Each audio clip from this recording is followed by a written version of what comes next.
Bonjour à tous et bienvenue dans cet épisode consacré à Christiane Desroches-Noblecourt.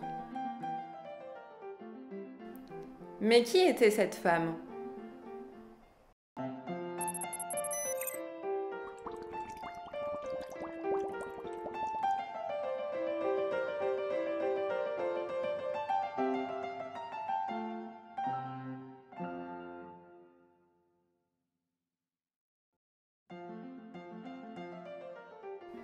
Christiane voit le jour en 1913 à Paris. Lorsqu'elle a 9 ans, elle découvre les images de l'une des plus célèbres découvertes archéologiques du XXe siècle, la tombe de Toutankhamon par Howard Carter en 1922. À partir de cet instant, Christiane développe une véritable passion pour l'Égypte. Passion qui ne la quitta jamais, puisqu'elle voit sa vie entière à la civilisation égyptienne. Soutenue par son père, Christiane entreprit des études pour devenir égyptologue, métier qu'elle n'imaginait pas accessible pour elle. Elle débuta alors à l'école du Louvre, sous le tutorat du chanoine Étienne Drioton, alors conservateur adjoint au département des antiquités égyptiennes. Âgée de 25 ans, elle dirigea ses premières fouilles au Caire. À noter qu'à l'époque, l'égyptologie était un métier exclusivement masculin. Autant dire que ce ne fut pas simple tous les jours pour cette jeune égyptologue et pas du goût de tous de voir débarquer dans le milieu une femme. Autant le mentionner, l'égyptologie était clairement un milieu misogyne. Christiane a malgré tout su s'imposer et faisait partie de la première génération de femmes à mener des fouilles. Elle était également la première à être titulaire d'un poste de pensionnaire à l'Institut français d'archéologie orientale.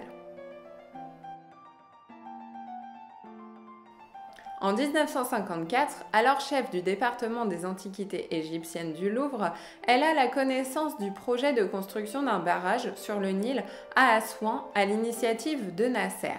La construction de ce barrage était synonyme d'engloutissement de trésors égyptiens, dont certains très célèbres et d'autres qui méritaient encore d'être étudiés pleinement. C'est alors qu'elle entreprit un combat afin de sauver 24 temples de Haute-Égypte. Parmi eux figurent le temple de Philae et le temple géant d'Abou Simbel. La notion de patrimoine mondial de l'humanité prend sens, et c'est au nom de l'UNESCO, avec le concours de 50 pays, qu'en 1960, les temples finirent par être déplacés. Le temple d'Amon à Hamada est délicat et ne pouvait être déplacé à la manière des autres. Christiane Desroches-Noblecourt avoua lors d'une entrevue qu'elle a eue avec le général de Gaulle qu'elle a annoncé par anticipation que la France sauverait ce temple.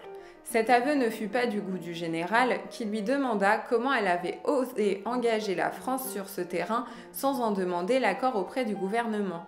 Semble-t-il peu impressionnée par la personne face à qui elle se trouvait, Christiane lui rétorqua alors qu'elle avait seulement pris exemple sur lui en faisant référence à l'appel du 18 juin 1940 depuis Londres, appel pour lequel le général de Gaulle n'en avait nullement référé au gouvernement. C'était culotté de sa part et ce ne fut semble-t-il pas pour déplaire au général. Le temple d'Amon fut finalement sauvé. En 1967, le général de Gaulle confia à Christiane l'organisation d'une exposition consacrée à Toutankhamon. Cette exposition, de prime abord culturelle, avait un intérêt géopolitique dans la tête de Gaulle, ce qui ne l'empêcha pas d'attirer plus de 1,24 million de visiteurs. Un record pour une exposition programmée en France. Cette dernière fut cependant détrônée récemment, en 2019, par une autre exposition, elle-même consacrée à Toutankhamon, à la Villette, avec 1,42 million de visiteurs.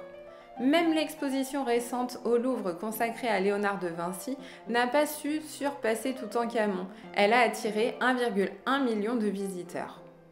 On peut donc dire que l'égyptomanie qui était déjà présente à l'époque de Napoléon et du célèbre Champollion perdure au fil du temps et continue encore aujourd'hui de rassembler les foules.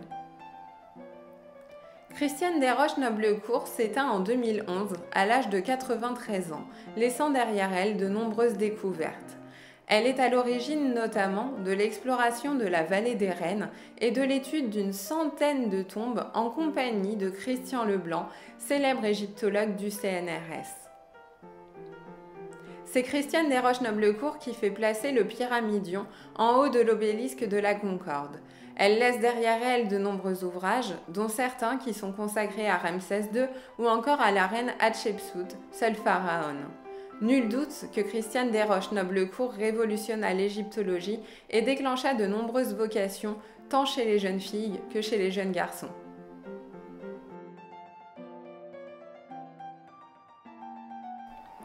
C'est fini pour aujourd'hui, on se retrouve bientôt pour un nouvel épisode.